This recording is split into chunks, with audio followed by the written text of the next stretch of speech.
Hello and welcome back, everybody. If you'd like to call someone on Facebook Messenger and you are looking out how to do so, today we are going to guide you through the process for that.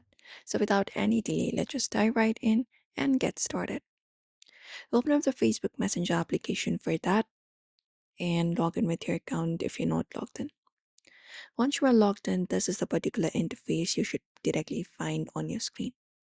Now, if you want to call someone on Facebook Messenger, it is pretty easy. You just need to find the person you want to call by searching or scrolling through your chats. So find the person and tap on their name or chat to open up the conversation like this. And you will be finding the screen where you can send text and even call them. In order to call them for audio call, you can look out for the call phone icon in the top right corner and select it. And you should be able to call them, which should be appearing like this.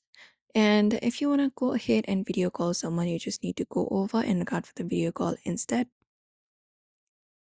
You may just go over and look out for the video call icon in the top right corner and select it and wait for the other person to pick up your call. And then you can just go over and start chatting with each other. You can just go over and follow up this process. Or even with the person's profile, when you go to their profile, usually, when you go over to their profile in Facebook, you can look out for the video or audio call option. You can directly tap on those options button right there to call someone on Facebook Messenger very quickly and easily. And that is it, everybody. These are the methods you can follow up if you'd like to call someone on Facebook Messenger. So we hope this video was helpful. Make sure to give this video a like and also subscribe for more tips and tutorials.